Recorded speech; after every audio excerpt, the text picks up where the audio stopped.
Hey friends, welcome back to Rise and Shine Farm. My name is Heather, and today it is a beautifully snowy morning, so I figured that it would be a good opportunity to take you around the farm with me and see how we do our morning chores, because regardless of what the weather is or how you're feeling, when you have a farm, there's always things that need to get done. So come along and see what we have to do every day.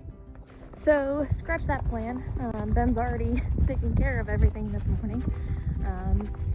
But I can almost say with certainty that he did not collect any eggs, so I'm gonna go do that. As my son would say, it's very coldy outside. All right, so I got 3 beautiful blue and dark brown eggs from our barn coop. We have barn chickens that are stubborn and they don't want to go into the main coop with the rest of the flock. So they roost in the rafters of our barn, and I'll just kind of let them at this point. I mean, we have tried everything to try and get them to go back into the coop at night, and they're not having it. So it is what it is. They just stay in there and they lay their eggs in there, and the chickens, our main flock stays in the coop, and I probably can't get eggs from them right now. I actually hear them singing their egg song, so they are probably sitting on the nest right this second. All right, guys, it is crazy cold outside. My face is completely numb at this point. So we're gonna change what we're gonna be doing in today's video. So I actually have a couple chores that I need to do around the house. You can see here in the background that I am getting ready to can up some chicken stock that I made. It's actually turkey stock. Earlier this week, I made a whole turkey that we had in our freezer. We have a couple pigs that we're getting ready to go have processed, so we needed to make room in the freezer. So I made my family a turkey, and we don't waste around here, so I made my own turkey stocks. So I actually make my turkey broth or my turkey stock in my Instant Pot. So what I do is I have the bigger 8-quart one, but this turkey was absolutely humongous.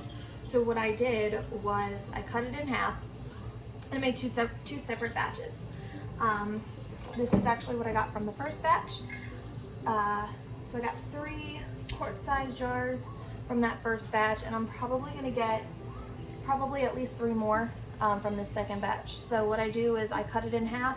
I put it in the Instant Pot, and what I do is actually, whenever I'm cooking, I save things like the ends of my onions, the skins of my onions, if I'm peeling carrots or anything like that, just any kind of leftover veggie scraps, I will throw it in a freezer. I just have a bag in my freezer that's labeled chicken stock, and anytime that I'm using, like if I make a chicken but it's not really big enough to make a whole batch, I will throw that chicken in that bag and then it's all in my freezer bag. So when I do want to make a big pot of bone broth, I already have those things that I need. I don't need to go out to the store and buy anything that I would typically already have. So what I do is I will put half of my turkey in there, and then I throw whole peppercorns, I do garlic, thyme, rosemary, celery, carrots, any kind of onion peels or leek that I have saved up. I will throw all of that in there, and then I'll actually chop up just a little bit of an onion, throw some salt and some apple cider vinegar in there. You don't taste the apple cider vinegar. It's more for, it helps kind of like break down those bones a little bit. It helps to extract some of those nutrients out. And then I stick it in my Instant Pot and let it go for 120 minutes, and it is ready to go. All right, you can see here that I already have my hot jars lined up and ready to go, and I am just going to start filling them up with my hot bone broth.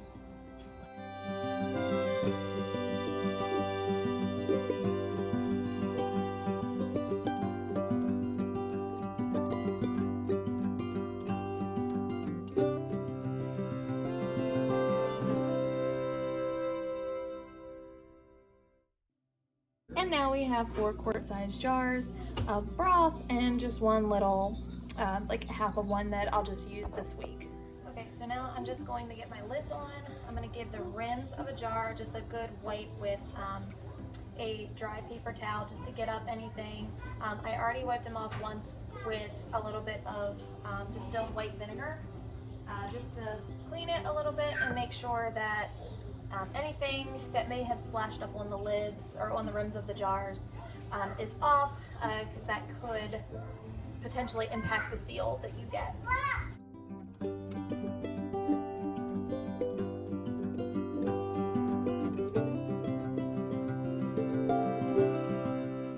So we have our lids on our jars. Now we're just going to take the rings and we are going to place them on top and just tighten them to finger tightness. So what that means for me is I will tighten it with just one hand, that way that it is on there nice and snug, but not too much. So again, I just will do it until the jar kind of starts turning on its own, and that to me is finger tight.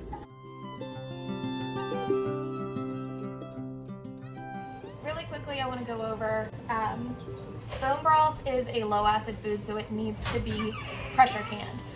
So I am actually using the Ball Guide to Preserving. This is the canning book that I have, and it kind of gives you a step-by-step on how, like the timing and what pressure it needs to be cooked at. I will be completely honest, I taught myself how to can with this book.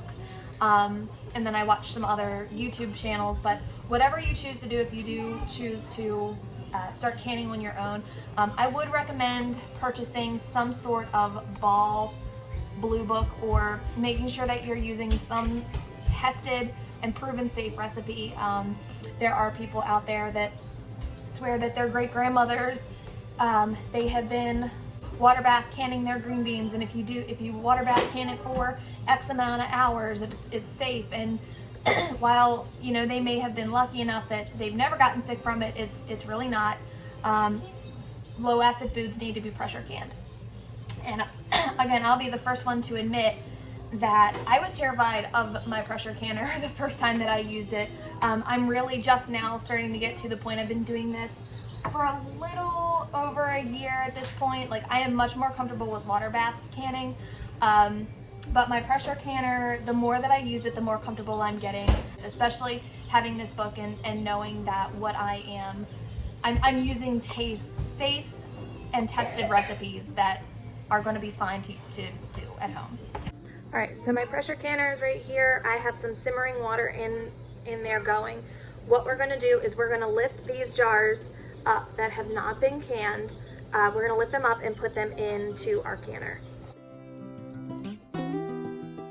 Now that we have our cans in the jar and our lid on, what I'm going to do is vent steam this for 10 minutes, which just means this is actually where my pressure gauge goes.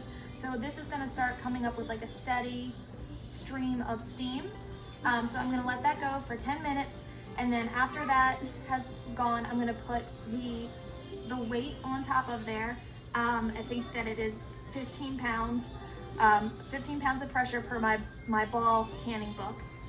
15 pounds of pressure for the quart cans are 25 minutes. So we will let that happen, and I will show you the final product.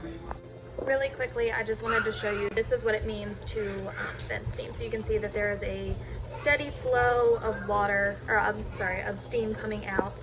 So we're gonna let that go for 10 minutes. I'm gonna set my timer on my oven.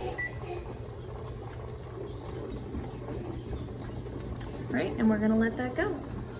All right, so my timer just went off. So I double checked, and I think I said earlier 15 pounds of pressure, but it's actually 10. So I took one of my weights off of my pressure gauge here. So what I'm gonna do is just put that back on top of there. That's gonna pop up and seal, and that's what's gonna bring your pot up to pressure. So what we're gonna wait for now is, as the pressure starts to build, the weight will actually start rocking back and forth. So once that starts rocking back and forth in a nice steady pace, we will turn our timer on for 25 minutes, and our broth will be finished. As you can see here, we're starting to get some rocking back and forth with that weight. So we've set our timer to 25 minutes and we're gonna let that process. And after 25 minutes, we now have 4 jars that the seal's already been broken. So what I'm gonna do is take these rings off because you should not store the jars that you canned with the rings on. It actually has the potential to make it create a false seal. So I just take my rings off and I will store them with my unused canning jars. And I will put all of these in the downstairs pantry and we will use them for soups or anything that I would use, typically use like chicken stock for or chicken broth. I will use this in place of it. So, all right, that is all I have for today. Thank you so much for joining me in my kitchen to can up some bone broth, and thank you for coming to grow with me. Until next time.